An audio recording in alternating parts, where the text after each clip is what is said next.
Hello everyone, I am Sonal Kaur, your psychology mentor, and today we will study chapter 5 in class 11 psychology. So let's dig in. आज मैं आपको पढ़ाऊंगी operant conditioning and उसके साथ साथ मैं आपको बताऊंगी कुछ की लर्निंग प्रोसेसेस.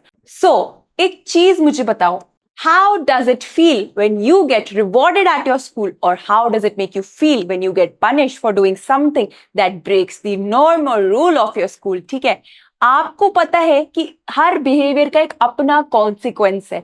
अगर अच्छा करोगे तो रिवॉर्ड मिलेगा, बुरा करोगे तो पनिश होगे.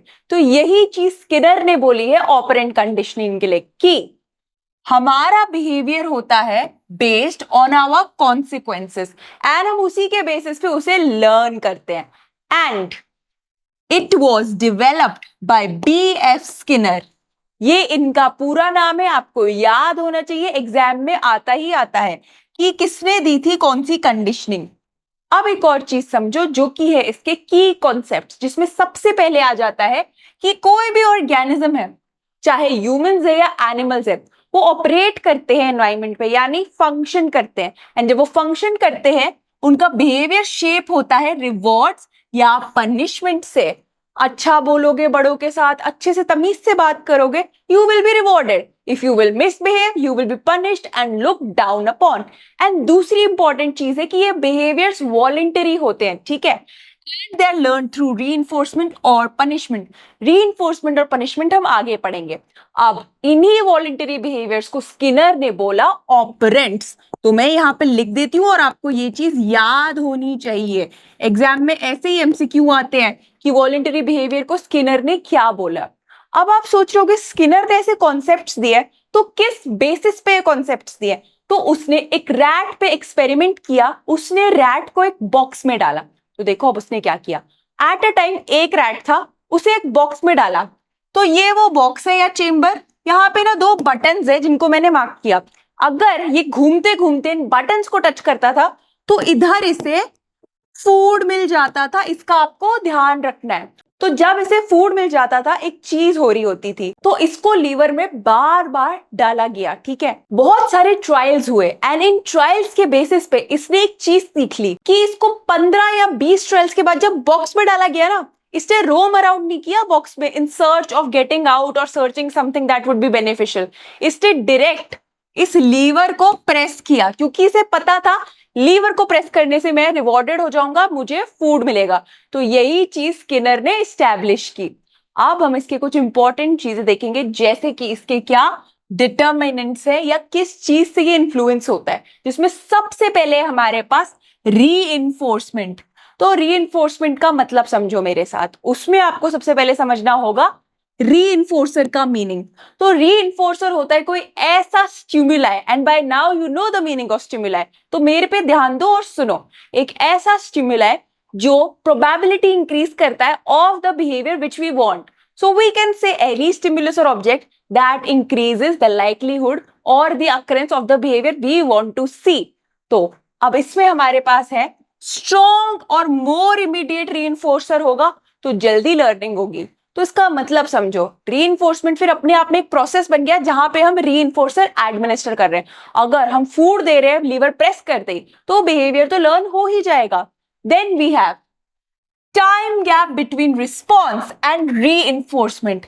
अगर लीवर प्रेस किया एंड इमीडिएटली फूड मिला और ये चीज रिपीट होती रही आफ्टर मेनी ट्रायल्स, तो रैट इवेंचुअली सीख जाता है जब उसको 15th ट्रायल के बाद बॉक्स में डाला कि अरे लीवर प्रेस करके फूड मिलेगा. बट अगर रैट को एक एक दिन तक, दो दो दिन तक फूड नहीं मिलेगा, तो उसे कैसा लगेगा? क्या वो लर्न कर पाएगा? बिल्कुल नहीं. तो इस चीज का हमें ध्यान रखना है. Then we have consistency of reinforcement. अगर 15 ट्रायल्स हुए एंड पूरे 15 ट्रायल्स में हमेशा लीवर प्रेस करते ही फूड मिला, तो बिहेवियर लर्न होता है या एक्वायर. सो इरेगुलर और डिलेड रीइंफोर्समेंट पे लर्निंग नहीं होती अच्छे से, या होती ही नहीं है, इसका भी ध्यान रखना है. And then we have motivational state of the learner.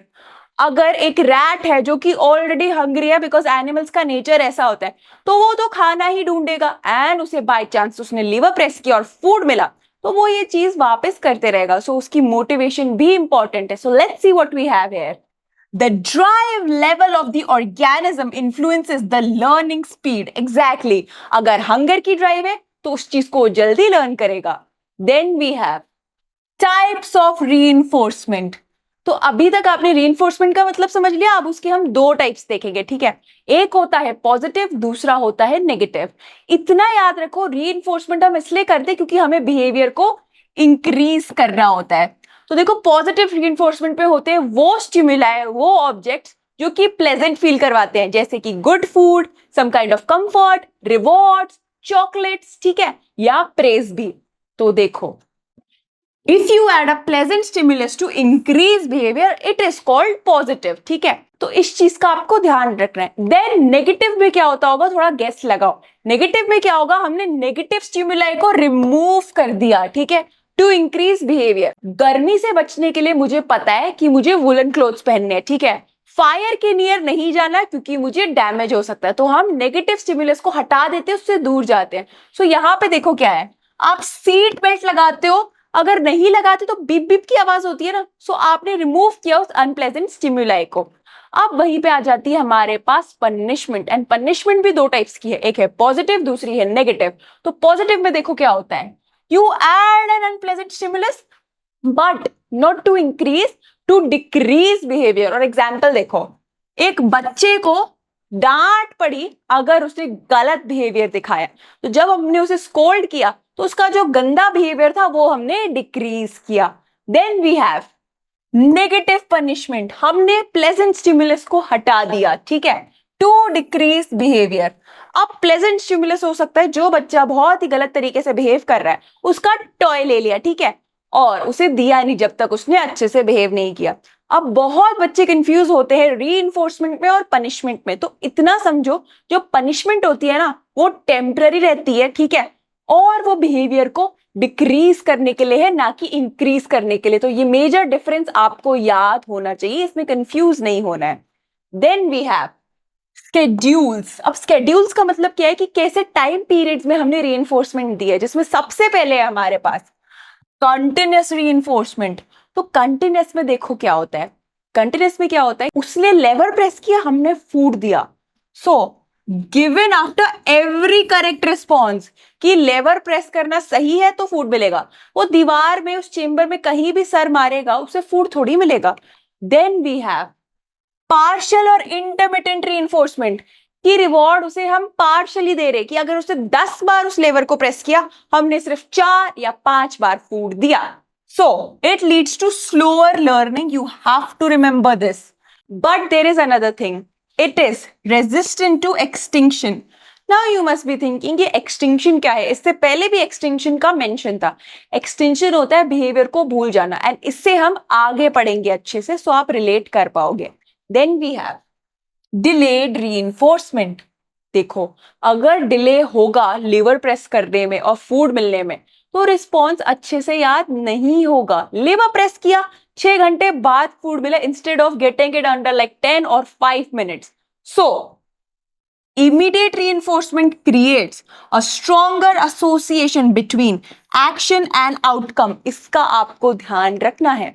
सो अब हम एक और चीज देखते हैं इसी चीज के अंदर, जो कि है delayed reinforcement में learner may not associate the reinforcement with the specific behavior। उसको नहीं याद होगा कि लेवर प्रेस करने से फूड मिलेगा, क्यों, क्योंकि इतना डिले आ गया है। Now we will look at some key learning processes under operant conditioning, जिसमें सबसे पहले है acquisition। तो acquisition समझो क्या है, जो कि हमारा पहला स्टेज होता है कि अभी रैट को बॉक्स में डाला है और जो वो एक्सप्लोरेटरी बिहेवियर या इधर से उधर रोम अराउंड कर रहा है, ठीक है। Then we have extinction. Extinction मैंने आपको बताया थोड़ी देर पहले, बिहेवियर को भूल जाना। So let us see what we have here, decline of learned behaviour when reinforcement is no longer provided। ये आपको अच्छे से याद रखना है कि reinforcement बंद, बिहेवियर भी भूल जाता है वो। And then we have spontaneous recovery. अब देखो, स्पॉन्टेनियस रिकवरी भी बहुत इंटरेस्टिंग है। तो होता क्या है, एक बिहेवियर है जो लर्न किया है, उसमें रीइंफोर्समेंट भी उसे अच्छे से मिली है, बट कुछ टाइम बाद वो एक्सटिंक्ट हो गया, एंड वो जनरली अपने आप ही रिकवर हो गया विदाउट गिविंग अदर रीइंफोर्समेंट, ठीक है। इनिशियली जो सिखाया उसमें रीइंफोर्समेंट थी, बट जब वो भूल गया उसके बाद उसको रीइंफोर्स नहीं किया, उसे खुद से याद आया। सो reappearance of an extinguished response after rest period without reinforcement. ये आपको अच्छे से लिख के भी आना है अपने एग्जाम में अगर पूछा जाए. एंड यहाँ पे देखो, acquire हुआ, extinct हुआ, एंड फिर एक resting period था, उसके बाद भी हमने उसे acquire किया दोबारा. Then we have generalization. तो generalization ना बहुत इंटरेस्टिंग है. तो देखो क्या होता है, कोई डॉग था जैसे पावलोव का, उसने अगर सैलावेट किया था बेल की साउंड पे, बट बेल की जगह अगर आपने कोई ऐसी रिंग बजा दी या कोई ऐसी साउंड बजाई जो कि बेल से सिमिलर थी और उसने तब भी सैलावेट किया, तो उसे जनरलाइजेशन कहते हैं. जैसे कि अगर रैट ने लीवर प्रेस किया एंड फूड की जगह उसे वाटर या कोई फ्लूइड वाली ड्रिंक पे ली एंड उसने स्टिल लीवर प्रेस किया, तो उसे हम जनरलाइजेशन कहते हैं. Where you are responding in the same way to similar stimulus but it's not exactly the same. इसी का ऑपोजिट है डिस्क्रिमिनेशन. अब डिस्क्रिमिनेशन में क्या होता है, you will differentiate and you will only respond to the stimulus which you were trained to.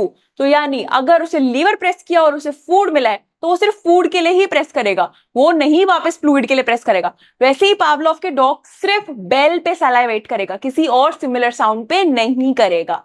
And then we have an important topic of learned helplessness in this chapter, जो कि एक box में दिया है. तो देखो, आप लोगों को लगता है यूजुअली ऐसे बॉक्स बस एक्स्ट्रा है, बट नहीं, इन्हें समझना जरूरी है, एग्जाम में क्वेश्चन आते हैं यहाँ से भी. तो मायर और सेलिगमैन दो साइकोलॉजिस्ट थे एंड उन्होंने एक चीज की. तो उन्होंने क्लासिकल कंडीशनिंग भी की और ऑपरेंट कंडीशनिंग भी की. तो क्लासिकल में उन्होंने क्या देखा कि डॉग को उन्होंने सब्जेक्ट किया कि जैसे ही उसे चेंबर में डाला उसे शॉक लग रहा है एंड ये ट्रायल्स रिपीट हुए ओवर अ टाइम. उसके बाद उन्होंने उस डॉग को एक ऐसे बॉक्स में डाला जहां पे शॉक तो लगेगा, बट इफ वो उस बॉक्स की वॉल को टच कर लेगा अपने सर से ऐसे, तो शॉक रुक जाएगा. सो उन्होंने एक चीज देखी कि डॉग ने ना गिव अप कर दिया था, वो कुछ ट्राई ही नहीं कर रहा था शॉक से बचने के लिए आफ्टर क्लासिकल कंडीशनिंग. सो देखो, ये चीज ना ह्यूमंस में भी देखी गई थी. तो देखो होता क्या है, initial exposure to unpleasant events, dog को एक्सपोज किया बार बार शॉक से जहां पे वो बच नहीं सकता था. ये रिपीट हुआ over a period of time and then perceived lack of control, dog के अंदर गिव अप हो गया कि मेरे कंट्रोल में कुछ नहीं है. एंड जब उसे वापस हमने स्किनर वाले बॉक्स में डाला जहां पे वो वॉल को टच करके बच सकता था, उसने ये मान लिया कि आई एम हेल्पलेस और उसे लर्न की है ये हेल्पलेसनेस. वो डिप्रेशन के चलते इसे गिव अप कर देता है. तो यही मायर और सेलिगमैन ने बोला कि ह्यूमंस भी ऐसे हो जाते हैं अगर उनके साथ बहुत ऐसी चीजें होती है जो उनके कंट्रोल के बाहर होती है. So they developed a learned helplessness कि मेरी लाइफ में तो सब खराब भी है, वो ट्राई भी नहीं करते, ऐसी मेंटालिटी बना लेते हैं. सो देखो, आज की क्लास में हमने क्या सीखा, हमने ऑपरेंट कंडीशनिंग को अच्छे से देखा और अभी जस्ट हमने लर्नड हेल्पलेसनेस देखी. अभी क्विक क्विज करते हैं आपकी अंडरस्टैंडिंग के लिए. तो पहला क्वेश्चन है, who developed the theory of operant conditioning? And we have four options. Is it Pavlov, Watson, Skinner or is it Albert Bandura? बहुत सिंपल है, हमारा सही आंसर है सी, Skinner. Then we have operant conditioning deals with, and we have four options. Is it reflexive, voluntary, unconscious और classical? तो चार option है हमारे पास. तो देखो, जहां भी ऑपरेंट की बात है वॉलेंटरी पे आंख बंद करके टिक करना है या चूज करना है. सो बी हमारा करेक्ट ऑप्शन है. अब last question, which of the following increases the likelihood of behaviour happening again? And we have four options, punishment, extinction, reinforcement और हैबिचुएशन. सो देखो, अगर हम कह रहे हैं बिहेवियर को इंक्रीज करना तो बहुत सिंपल है, हमें पता है रीइंफोर्समेंट, क्योंकि रीइंफोर्समेंट ही हमेशा बिहेवियर को इंक्रीज करता है, ना ही पनिशमेंट, ना ही कोई और फिनोमेना बिहेवियर को इंक्रीज करेगा. सो ये आपको एग्जाम के पॉइंट ऑफ व्यू से ध्यान रखना है. ऑपरेंट कंडीशनिंग में से बहुत टाइप के शॉर्ट क्वेश्चंस आ जाते हैं, तो आपको इसके ना सब टॉपिक्स है, जैसे स्केड्यूल्स होते हैं, वहां पे 2 मार्कर्स में पूछ सकता है आपसे कि 3 स्केड्यूल बताओ, 4 स्केड्यूल्स बताओ. आपसे भी पूछा जाएगा कि इसके अंदर क्या की लर्निंग प्रोसेसेस होते हैं, तो इसका भी आपको ध्यान रखना है एग्जाम के पॉइंट ऑफ व्यू से. So that was all for today's class. I will see you in the next lecture.